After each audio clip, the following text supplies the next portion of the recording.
Hi viewers. தமிழக அரசியல் களத்தில் நடிகர் விஜய் பேசிய ஒரு குட்டி ஸ்டோரி பெரிய அரசியல் விவாதமாக மாறியுள்ளது. வேலூரில் நடைபெற்ற தமிழக வெற்றி கழக நிர்வாகிகள் சந்திப்பு கூட்டத்தில் அவர் கூறிய ஜல்லிக்கட்டு ஓமை கதைதான் இந்த பரபரப்பின் மையப்புள்ளி. அந்த கதையை அடிப்படையாக கொண்டு ஜூலி வெளியிட்ட வீடியோ சமூக வலைதளங்களில் வைரலானது. அதற்கு தற்போது நடிகை சனம் செட்டி பதிலடி கொடுத்துள்ளார். வேலூரில் நடந்த கூட்டத்தில் விஜய் தனது பேச்சை தொடங்குவதற்கு முன்பே ஒரு ஊமை கதையை கூறினார். ஒரு பரபரப்பான சாலையில் ஜல்லிக்கட்டு முரட்டுக்காலை சீறிக்கொண்டு நின்றது.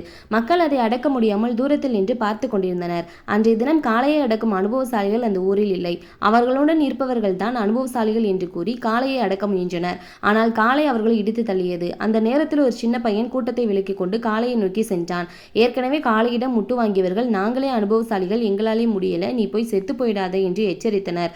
ஆனால் அந்த பையன் காளைக்கு அருகே சென்று தனது பாக்கெட்டில் இருந்த 2 புல்லுக்கட்டுகளை எடுத்து காட்டினான். உடனே காளை பசியில் புல்லை சாப்பிட தொடங்கியது. அதை மெதுவாக தடவி வயல்வெளிக்கு கொண்டு போய் விட்டான். அதை பார்த்த அனுபவசாலிகள் தலை குனிந்து நின்றனர். ஒரு பெரியவர் அந்த பையனை பார்த்து எப்படி காளையை அடைக்கினார் என்று கேட்டார்.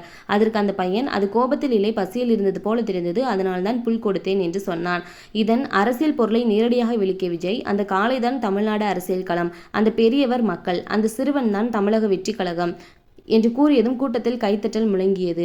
அனுபவம், வயது, பெரியவர் சின்னவர் என்பதல்ல முக்கியம், பிரச்சனையை யார் எப்படி அணுகி தீர்வு காண்கிறார்கள் என்பதே முக்கியம் என்ற மெசேஜை அவர் சொல்ல முயன்றார். விஜயின் இந்த கதையை நேரடியாக குறிப்பிட்ட ஜூலி வீடியோவில் கேள்வி எழுப்பினார். வேலூரில் ஜல்லிக்கட்டு காளை பற்றி குட்டி கதை சொன்னீர்கள் அண்ணா. சாலையோரம் ஒரு காளை நின்றது, அதற்கு ஒரு குழந்தை புல்லுக்கட்டு கொடுத்து ஓரமா விட்டது என்று சொன்னீங்க. ஆனால் உங்க கட்சியில் இருக்கிற பாதி பேர் சின்னவங்க. நீங்க சொல்றத வேத வாக்குன்னு நம்பி உண்மையிலே ஜல்லிக்கட்டு காளை முன்னாடி புல்லுக்கட்டு கொண்டு போய் நின்னா என்ன ஆகும்? அப்படி ஏதாவது விபரீதம் நடந்தால் அதற்கு நீங்க தான் பொறுப்பு ஏத்துக்குருவீங்களா? அதோடு நிற்காமல் இன்னொரு ஜல்லிக்கட்டு போராட்டம் நடத்த எங்க யாருக்கும் தெம்பு இல்லை. உங்களால போன உயிர் 50 இருக்கட்டும், அதை 500 ஆக்கிடாதீங்க அண்ணா என்று அவர் கூறியது கடும் சர்ச்சையை ஏற்படுத்தியது. விஜய் கூட்டத்தின் போது உயிரிழந்த இளைஞர்களை நினைவுபடுத்தும் விதமாக இந்த வரிகள் பேசப்பட்டதாக ரசிகர்கள் குற்றம் சாட்டி சமூக வலைதளங்களில் ஜூலிக்கு எதிராக விமர்சனம் தொடங்கினர். இந்த சூழலில் நடிகை சனம் செட்டி வெளியிட்ட வீடியோ புதிய திருப்பத்தை ஏற்படுத்தியுள்ளது. யாரோ ஏதோ சொல்லிட்டாங்கன்னு அதை அப்படியே ஃபாலோ பண்ணுனா இப்படிதான் நடக்கும். பேசுங்க, ஆனா நீங்க உங்க சொந்த கருத்தை பேசுங்க. ஜூலி, உங்களுக்கு தான் இது, உங்க மேல இருக்கிற அக்கறையில தான் சொல்றேன், பி யோர் செல்ஃப் என்று தனது டிஷர்ட்டில் இருந்த பி யோர் செல்ஃப் எழுத்துக்களை காட்டி தொடங்கிய அவர், அப்படி என்னதான் சொல்லிட்டாங்க தளபதி? ஒரு குட்டி கதை சொன்னார். தமிழ்நாடு என்பது ஒரு ஜல்லிக்கட்டு காளை மாதிரி.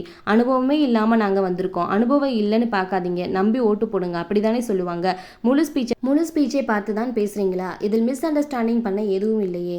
நீங்க சரி, ரசிகர்கள் அவர் பேசியதை கேட்டு காளை மாடு பக்கத்தில் போய் விடக்கூடாது என்று நல்ல அக்கறையில் சொல்றீங்கன்னா சரி. ஆனால் அது இல்லை, நீங்கள் அவரை பர்சனலாக அட்டாக் பண்ணுறதுக்காக தான் இப்படி பேசுகிறீங்க. 50லேருந்து 500 ஆகக்கூடாதுன்னு சொல்கிறீங்க, அப்புறம் இன்னொரு வீடியோ போடுறீங்க. இது எல்லாமே தேவையில்லாத வேலை என்று கடுமையாக விமர்சித்தார் சனம் செட்டி. ஓகே ஃப்ரெண்ட்ஸ், இதை பற்றி நீங்கள் என்ன நினைக்கிறீங்க அப்படிங்கிறத மறக்காமல் கமெண்ட்டில் சொல்லிடுங்க. நம்ம சேனல் பிடிச்சிருந்துச்சுன்னா லைக் பண்ணி, ஷேர் பண்ணி, சப்ஸ்கிரைப் பண்ணிக்கோங்க. தொடர்ந்து வீடியோ வாட்ச் பண்ணுங்கள். தேங்க்யூ. எப்பா டே, எங்களை பார்த்து அவ்வளோ முட்டாளுங்களா தெரியுமா? இல்ல புரியாம தான் கேட்குற. ஒவ்வொரு வாட்டியும் தளபதி ஸ்பீச் கொடுத்தாலும் என்ன அவ்வளோ ஒரு இன்செக்யூரிட்டி? ஐயோ, தளபதி இப்படி பேசுறாங்க, அவங்க ஃபேன்ஸ் அப்படி பண்ணிடுவாங்க, உயிர்கள் போயிடும் அப்படின்னு.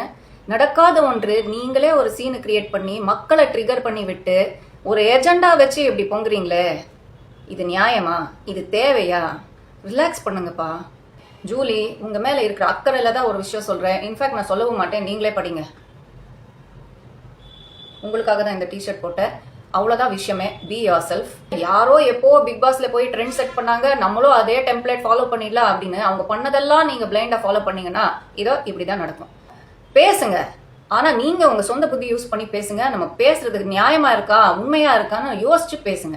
அப்படி என்னதான் சொல்லிட்டாங்க தளபதி? குட்டி கதை சொல்றாங்க. தமிழ்நாடு அரசியல் அடங்காத ஒரு காளை மாடு மாதிரி.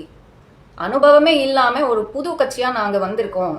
அனுபவம் இல்லைன்றது பார்க்காதீங்க, நோக்கம் பாருங்க. மக்கள் பிரச்சனை என்னன்றது எங்களுக்கு புரியும், உங்களுக்காக நம்ம நிறைய செய்வோம், நம்பி ஓட்டு போடுங்க அப்படின்னு தானே சொல்றாங்க. கிளியரா தானே சொல்றாங்க. ஃபுல் ஸ்பீச் பார்த்து தானே நீங்க பேசுறீங்க. இதுல மிஸ் அண்டர்ஸ்டாண்டிங் பண்ற விஷயமே இல்லையே. சரிப்பா, அப்படியே ரொம்ப சின்ன பசங்க, சரி நம்ம கெத்து காமிக்கலாம், பாலமாடு கிட்ட போய் நம்ம சீனை போடலாம் அப்படின்னு ஏதாவது சம்பவம் பண்ணிட போறாங்க அப்படின்ற ஒரு அக்கறையில நீங்க பேசிருக்கீங்க அப்படின்னு பார்த்தா சமூக அக்கறையில பேசின மாதிரி தெரியல. 50-500 ஆயிட போது பாத்துக்கோங்கன்னா அப்படின்னு தளபதியை தாக்குறதுக்கு தான் அந்த வீடியோ போட்டிருக்காங்க. அது பத்தாதுன்னு 2வது வீடியோ வேற போடுறாங்க. இது pure and pure personal attack தான், எந்த மாற்று கருத்தும் கிடையாது.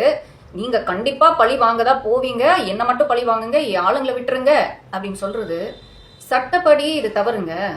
பர்சனல் அட்டாக் பண்றது என்னைக்குமே நான் என்டர்டெயின் பண்ண மாட்டேன். அது உங்களை ட்ரால் பண்ணாலும் சரி, நீங்க அடுத்தவங்களை ட்ரால் பண்ணாலும் சரி, அது தப்பு தான்.